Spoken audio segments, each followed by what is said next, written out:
$2.4 trillion in options are set to expire today, and bullish bets could push stocks even higher in the days ahead. But think about this.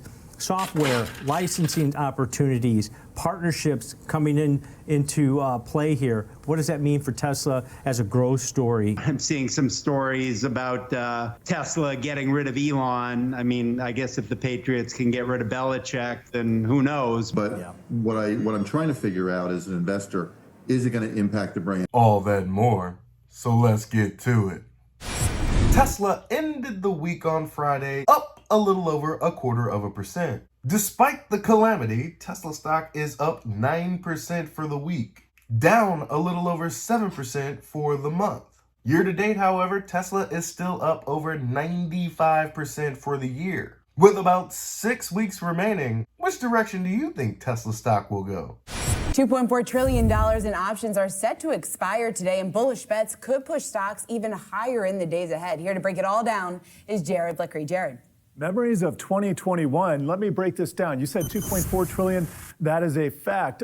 This morning, 1 trillion expired on the open. That's because index options, most of them anyway, they expire on the open of the market. Now, in the afternoon, we're going to have options on ETFs, on futures, on single stocks. Those are going to be the PM ones. So this afternoon, PM, we got 1.4 trillion. And the way this breaks down is the S&P 500 index and all its derivatives and ETFs, 1.66 trillion on them, and then NASDAQ and Russell indices add another 320 billion, single stocks 430 billion. Why all this focus on what's going on in the options market? Because it has exploded recently. $2.4 trillion worth of options expiring in a day. That's trillion with the T. Exploded is an understatement. Tesla down 4% today. Some people don't like what Elon's been tweeting about. I don't even want to get into the details because everybody dislikes something, and who knows. And Rivian's also down 6% too. So it's not like, you know, Tesla's out on its own as a EV loser today. The whole group is giving back recent gains.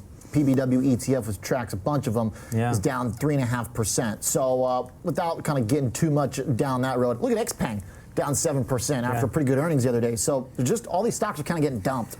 You know what's surprising about that? Because in October, China auto sales were up 10% from the previous year. We'd seen some deterioration in some of their numbers. AP reported that they actually increased sales and raised some prices. Some Model 3s and Model Ys also recently, just minor percentage gains on that. But the stock's up 16% this month. This might be one of those, hey, I'm going to take some profits on a nice winter so far in the month of November. Still up about 90% so far this year. You know, think about this. I think a lot of people forget to look long-term for Tesla because they're going to generate most of their revenue, right, from auto sales, probably for the next decade. But think about this. Software, licensing opportunities, partnerships coming into play here. What does that mean for Tesla as a growth story? And I think that's what a lot of people miss, and why some people think the stock's overvalued. Not Ron Barron, but you know, a lot of people do. 'Tis the season for individuals to be placing calls. The Santa Claus effect or the burgeoning bull market that is just beginning. Call it whatever you want. But I believe stocks in general are going to be moving higher as we approach 2024. But we saw some put buyers in here on this slide today out in the December monthly option series, the 240 strike puts. So in the money puts, they bought over 3,000 of those. Average debit of about $14 on those. So the break even 226 over the next month is about 3% below the current share price in there. Over 2.35 million option contracts have traded in Tesla today. Damn! That's a lot of contracts, folks. And dare I say, you ain't seen nothing yet. Kind of a rough session for Tesla yesterday, Matt, and the big tech trade, of course, has been doing so well, but it's like once inflation came in the way bulls wanted, they suddenly want to buy some other stuff. Small caps, beaten down, hated companies. What do you make of the past week's action? Yeah, so I mean, I think Powell has given investors the green light for the Santa Claus rally. I think you've got, you know, an ungodly amount of actively managed money managers who are way behind whatever benchmark they use, and they're going to have to scramble to keep up. And, you know, buying the Magnificent Seven now isn't going to do it. So you got to find other stuff coming off bottoms. So where do you see the interest? Where are the flows coming in your guys' funds? What do people want to be a part of? Getting some of that year-end chase? Yeah, I mean, right now we're seeing the most flows actually in our 2x long Tesla, TSLT. What? We'll see whether that changes. You know, now we're going on at least the second day of red. You know, Elon made some news of the kind that I'm sure he does not like to make. I'm seeing some stories about Tesla getting rid of Elon. I mean, I guess if the Patriots can get rid of Belichick, then who knows? But you know, Elon is Tesla. So, you know, sitting here with the only 2x long and the only 2x short, you know, on Tesla, I've got my popcorn ready either way. I like that. Good analogy. So the Tesla TSLT 2x long, so you're getting some extra bang for the buck here. What's interesting is the chart for Tesla, you know, is among the mega caps, not the most impressive still. It seems like it's been a pretty far distant second to Microsoft, Nvidia, Alphabet, Meta. You know, we're like still technically downtrending off those records in a way that pretty much all the other mega caps have gotten away from. Yeah, no, if I were trading it, it would have triggered a short yesterday when it failed at the 50-day. Right now it's heading towards the 200-day, which would be a secondary short. I wouldn't even call it a distant second. I'd call it a distant seventh. You know, if you look at the rest of the Magnificent Seven, I mean, Microsoft, Amazon, you know, Google, those have all been beasts. And, you know, Tesla, you know, it started with the earnings, and, you know, Elon is stepping on rakes at the moment. How do the options look in Tesla? Pretty pricey. How do you trade this right now? Well, they're always pricey just because it's a high-priced stock. It's got a high beta, moves around quite a bit. But there's ways that you can take advantage of this.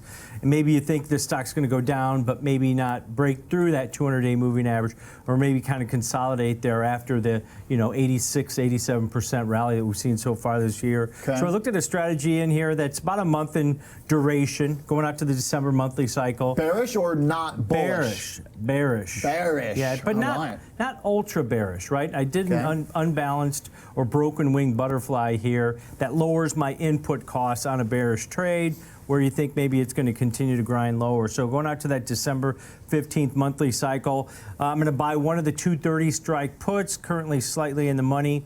Sell two of the 215 strike puts. That's where you want the stock to kind of grind down to. And then buy one of the 210 puts. You're paying roughly about a $4.50 debit for that. That's going to be your risk. $450 per spread, and it takes your break even to profitability down to $225.50 over the next 28 days. So you can see here from the risk profile, I'm offsetting some of the costs by doing a butterfly instead of just buying the outright put vertical here. But buying one of the 230s, selling two of the 215s, buying one of the 210s. You see that break even at $225.50. It's only a few bucks below the current share price, which is about $229 at this point. So this might be the way to play it, where you can offset some costs. You don't expect to go down to 200 bucks, but anything below that break even, because you made it a broken wing butterfly, is profitability on this one. That broken butterfly is a great way to utilize Tesla's volatility. It's always going to be an expensive trade, so grabbing some insurance along with, if you decide that the stock is going to go lower, you can utilize some of that premium to offset that cost. But typically, I'm an all or nothing guy. I like spinning the roulette wheel and betting on 00 in this month. But that is a very sensible trade if you think the stock is going to hover around 215 and 225. Or if you think it's going to plummet back down below 200, you can make quite a bit of bread. Me personally, at this time of year, if I'm doing the broken butterfly, I'm aiming it in the direction of bullish. But who knows? With Tesla's volatility, anything could happen. Tesla's one of the few mega caps that is still trending lower very clearly on the chart for multiple years. So much has come back to records and broke out. Tesla's pretty far behind all the other giants. What do you make of that? So Tesla is a stock on our watch list that we really like, and we think that, in the short term there are certain headwinds, because especially with rates going up so much, it's going to affect the consumer's ability to finance and to buy an expensive car. But at the same time, on the longer term point of view, we think there's a bigger trend here, which is by 2035 we anticipate that the number of electrical vehicles on the road is going to increase by 500%.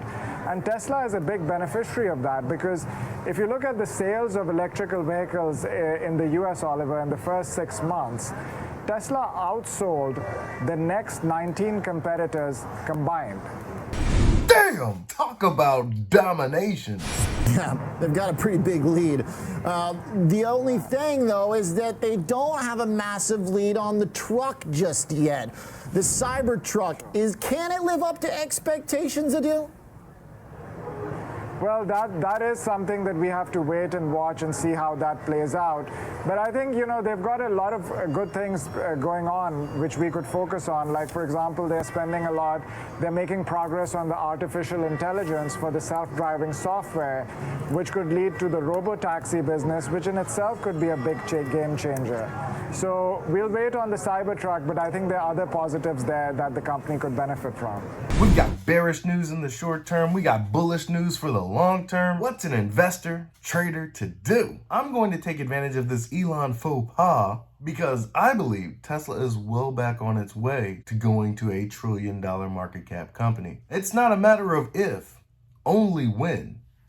Joining us now is Gary Black, Future Fund Managing Partner. Gary, we've gone down this road in a different way in the past. I remember when we had a conversation just about the amount of time and effort he was spending on Twitter when he was acquiring the company and running it. Concerned you a bit at that point. How much does this concern you at this point with just what continue to be these decisions by him to engage on these controversial topics that seem to alienate a lot of people?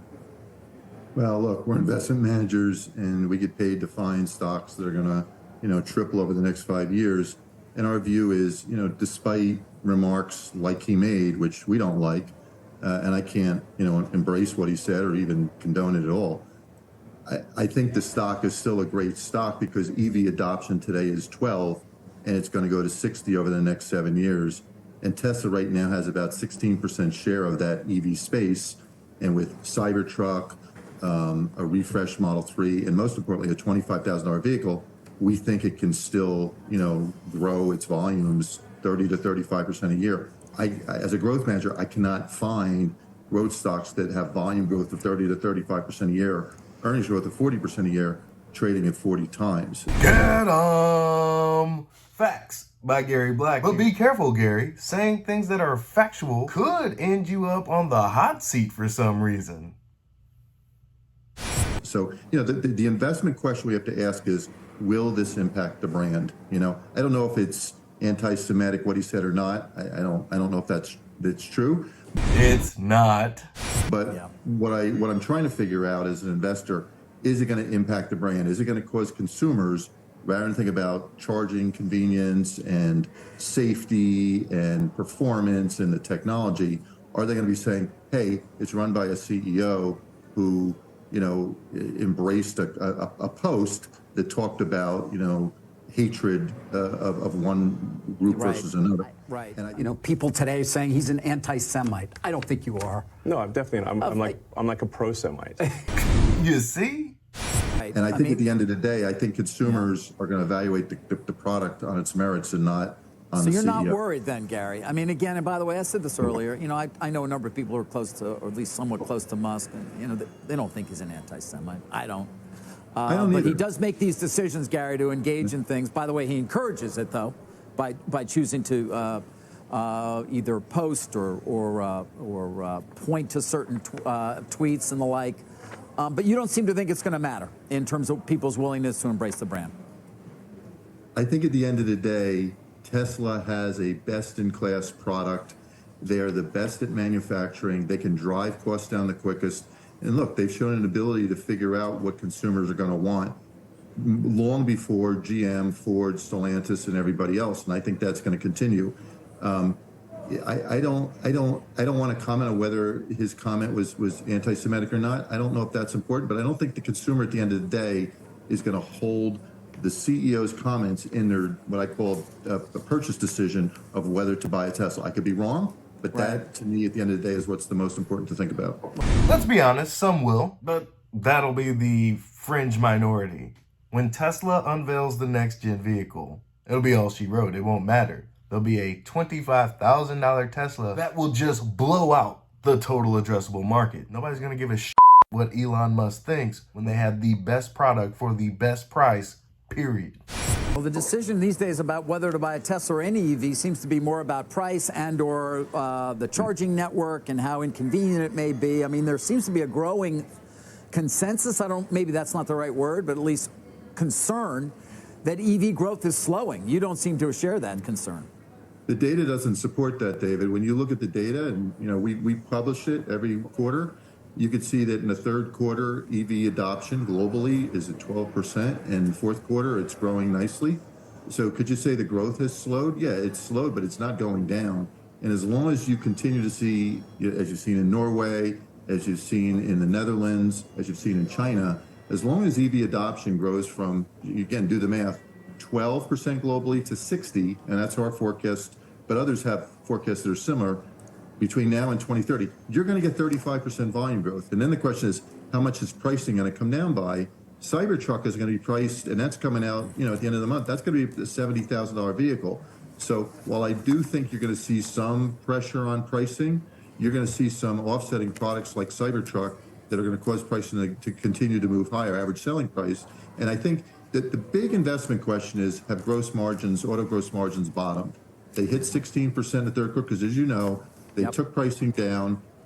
Have we seen the last of that? And what we've seen the last couple of weeks is prices have actually started to go the other way. They've had 3 separate price hikes in China, and the rumor is that they're going to have another one next week. So as long as I believe that A, EV adoption can continue to grow from 12 to 60, which is what we're thinking, and B, the gross margins have bottomed, you want to be in this stock at 55 times earnings, putting up 40% earnings growth, regardless what Elon Musk is saying. I do think also that Elon's a smart guy. I've seen him in the past where he'll say something that, later he realizes is not so smart, and he will delete his post. I would be surprised to see him not talk about this topic for a while, because he's got 120,000 people who work at Tesla who depend on the Tesla brand staying, the strongest in class. And I don't think he wants to hurt those 120,000 people if all of a sudden the consumer's saying, I'm not going to buy Tesla because the CEO is making dumb comments. To sum it up for Gary, men lie, women lie, numbers don't lie. EVs aren't going anywhere. 12% globally, headed to 60% according to Gary Black by the end of the decade. What do you think that means for Tesla? Numbers don't lie. As for the controversy that is Elon Musk, and to those that are judging him by reading financial news media headlines, I've got some wise words from Boys to Men that I would like you to consider. We don't even talk anymore, and we don't even know what we argue about. Don't even say I love you no more, 'cause saying how we feel is no longer allowed. Some people work things out, and some just don't know how to change. Let's don't wait till the water runs dry. We might watch our whole lives pass us by. Let's don't wait till the water runs dry and make the biggest mistake of our lives. Don't do it, baby. In conclusion, the Santa Claus effect is probably going to bring options to a boiling point from now until the end of the year. Is there an opportunity here? There are bullish trades and there are bearish trades. I think many people are erring on the side of bullish, but there are plenty of people that think Tesla will remain suppressed for the remainder of the year. Will Elon go full nuclear, causing the stock to tank artificially? Your guess is as good as mine. That's all I have for today. Be easy. Peace.